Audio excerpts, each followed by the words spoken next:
محمود خان اچکزئی صاحب نے، علامہ صاحب نے کل سینٹ کے اندر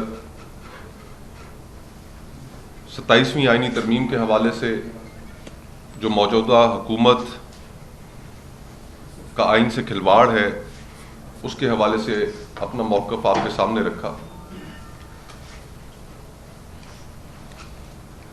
بنیادی نقطہ اعتراض جہاں سے شروع ہوتا ہے وہ اس اسمبلی کا، اس پارلیمان کا غیر نمائندہ ہونا ہے۔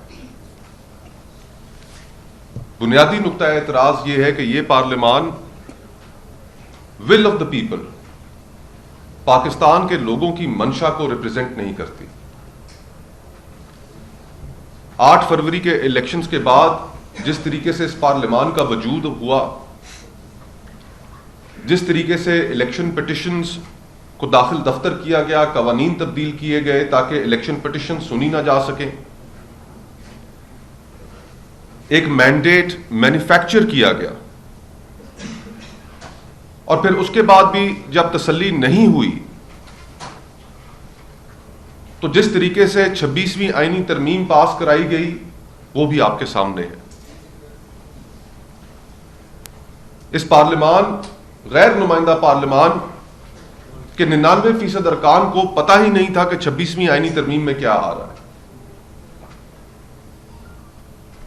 پھر جماعتوں کے سربراہان آن ریکارڈ ہے کہ کس طرح ممبران کو اس وقت اغوا کیا گیا، ہراساں کیا گیا، اور بزور شمشیر ان سے ان کے ووٹ 26ویں آئینی ترمیم کے حق میں لیے گئے۔ اور جیسے ہی وہ ترمیم پاس ہوئی تو اسی وقت سے تیاری شروع ہو گئی اس 27ویں آئینی ترمیم کو لانے کے لیے۔ اور اس تیاری میں جو سب سے اہم کردار ہے وہ معذرت کے ساتھ کہنا پڑتا ہے کہ ہماری سپریم کورٹ نے ادا کیا۔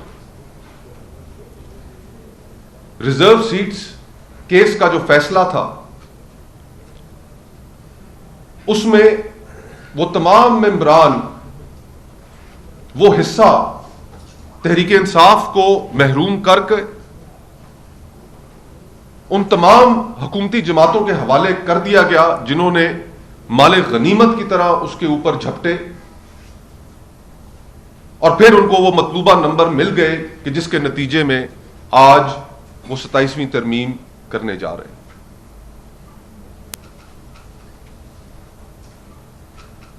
یہ جو ہمارے سامنے حقائق ہیں ان سے نظریں نہیں چرائی جا سکتی۔ اس پارلیمان کے پاس اخلاقی کوئی قانونی لیجٹمیسی نہیں ہے کہ وہ اتنی بڑی بڑی ترامیم کرتی پھرے۔ اور پھر ان ترامیم میں اب سامنے کیا آیا ہے؟ بنیادی طور پر جو سوشل کانٹریکٹ جس کو ہم کہتے ہیں، عمرانی معاہدہ جس کو کہتے ہیں، وہ ایک فرد کا ریاست کے ساتھ تعلق ہے کہ وہ تعلق کن بنیادوں پر ہوگا، اس میں ریاست اس فرد کے کن احساسات اور کن حقوق کا خیال رکھے گی، یہ اس معاہدے کے اندر نہ صرف لکھا ہوتا ہے بلکہ اسی کو آئین کہا جاتا ہے۔ اور ہمارے 1973 کے آئین کی کچھ بنیادیں ہیں۔ سیپریشن آف پاورز کا کانسیپٹ ہے کہ کوئی ایک ادارہ اتنا مضبوط نہیں ہوگا کہ وہ دوسرے اداروں کے اوپر حاوی ہو جائے۔ ہر ادارہ اپنی محدودات کے اندر قائم کرے گا، اور ان کی کیا محدودات ہوں گی، کیا ان کے اختیارات ہوں گے، وہ بھی اس 1973 کے آئین میں لکھ دیا گیا ہے۔ لیکن آج جو سب سے زیادہ مذاق خیز اور بھدے طریقے سے یہ جو امینڈمنٹ سامنے لائی گئی ہیں، ان پر پہلا اعتراض یہ ہے کہ یہ پرسن سپیسیفک ہیں، یہ شخصیات کے فائدے اور نقصانات کو سامنے رکھ کر بنائی گئی ہیں۔ عمرانی معاہدے کا، آئین کا شخصیات سے کوئی تعلق نہیں ہوتا۔ آئین کی 243 کے اندر جو ترامیم آئیں وہ پرسن اسپیسیفک ہے. وہ ایک عہدے فیلڈ مارشل صاحب ان کے مفادات کو سامنے رکھ کر بنائی گئی ہیں. جب ڈرافٹ سامنے آیا تو ہم اس کو پڑھ کر ابھی حیران تھے. سچی بات ہے دل اداس تھا سارا دن کہ یہ ہم اپنے ہاتھوں سے یہ کیا کرنے چلے ہیں. تو شام کو ایک اور مذہقہ خیزی سامنے آئی.